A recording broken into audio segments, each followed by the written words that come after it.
নমস্কার সবাইকে। আজ আমি আপনাদেরকে নিয়ে এসেছি এক শান্ত, পবিত্র আর ঐতিহাসিক জায়গায়, ব্যারাকপুরের বিখ্যাত অন্নপূর্ণা মন্দিরে।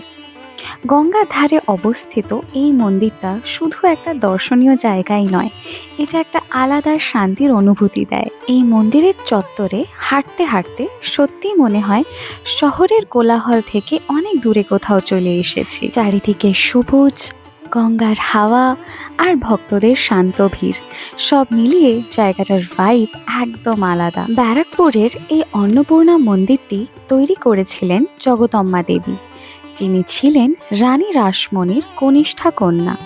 এই মন্দিরের সঙ্গে শ্রী রামকৃষ্ণ পরমহংসেরও গভীর সম্পর্ক আছে।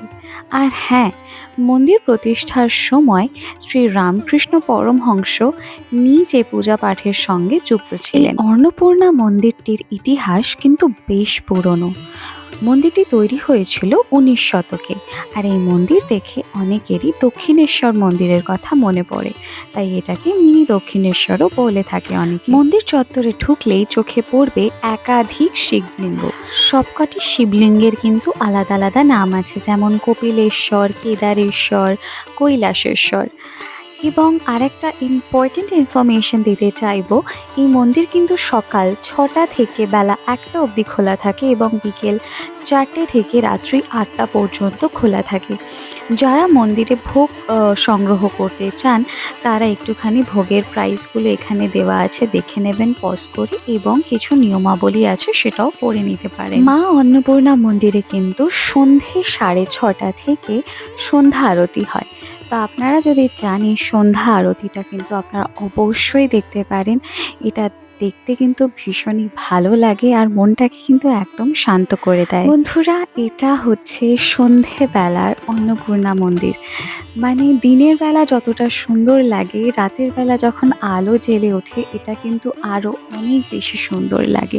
আপনারা যদি এখানে ভোগ সংগ্রহ করতে চান তাহলে কুপন নিতে হবে আপনাদেরকে 13 নম্বর ঘর থেকে, এবং ডেসক্রিপশনে আমি কিন্তু কন্ট্যাক্ট ডিটেলসটা দিয়ে দিচ্ছি, আপনারা কিন্তু অবশ্যই চাইলে যোগাযোগ করতে পারেন। এবং এই মন্দিরের ঠিক অন্নপূর্ণা মন্দিরের পেছনেই আছে কিন্তু ঘাট। বন্ধুরা, আগামী 2 তারিখ থেকে কিন্তু প্রত্যেক দিন সন্ধে 6টার সময় গঙ্গা আরতি অনুষ্ঠান শুরু হতে চলেছে এই অন্নপূর্ণা ঘাটে। তো আপনারা যদি চান অবশ্যই কিন্তু সেটাও দর্শন করতে পারেন। এবং এরই সাথে একটা ভীষণই ইম্পর্ট্যান্ট কথা আপনাদেরকে বলতে চাইবো, যেটা হচ্ছে 26শে মার্চ বার্ষিক অন্নপূর্ণা পুজো কিন্তু হবে। যারা অংশ নিতে চান তারা কিন্তু অবিলম্বে 13 নম্বর অফিসে কন্ট্যাক্ট করতে পারে। এই অন্নপূর্ণা মন্দিরে কিন্তু বহু শুটিং হয়েছে উল্লেখযোগ্য, যেমন ভেরি রিসেন্ট বহুরূপী সিনেমারও শুটিং এখানে হয়েছে। ভেতরে কিন্তু জুতো পরে ঢোকা নিষেধ, তো বাইরে জুতো রাখতে হবে। তার জন্য একটা নির্দিষ্ট ঘর রয়েছে, 5 টাকা করে আপনাদেরকে দিতে হবে। সবই আপনারা ক্যারি করতে পারবেন এক্সেপ্ট জুতোটা বাইরে কিন্তু খুলে প্রবেশ করতে হবে। আপনারা যদি গাড়ি করে আসেন সেই ক্ষেত্রে কিন্তু পার্কিংয়েরও জায়গা আছে এখানে। এই মন্দিরটি কিন্তু ব্যারাকপুর এবং টিটাগড়ের মাঝখানে, তো আপনারা চাইলে দুদিক থেকেই আসতে পারেন। আমরা যেরকম ব্যারাকপুর স্টেশন থেকে গেছি, ব্যারাকপুর স্টেশন থেকে অটো নিয়েছিলাম, অটো নেওয়ার পর আমরা নেমেছিলাম গান্ধী মোড়ে।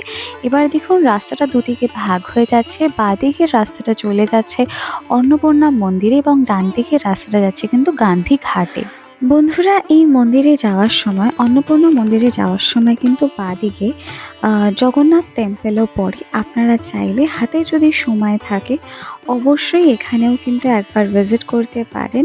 যদি আপনারা সন্ধে 6টা 6:30 নাগাদ যান আরও ভালো লাগবে, কারণ তখন সন্ধ্যা আরতি হয়। আপনি যদি ব্যারাকপুর বা তার আশেপাশে আসেন তাহলে অন্নপূর্ণা মন্দির দর্শন করা একদম মিস করবেন না। ভিডিওটা ভালো লাগলে লাইক করুন, শেয়ার করুন, আর আরও সুন্দর জায়গা ভিডিও পেতে চ্যানেলটাকে সাবস্ক্রাইব করতে ভুলবেন না। দেখা হবে আবার নতুন ভিডিওতে। জয় মা অন্নপূর্ণা।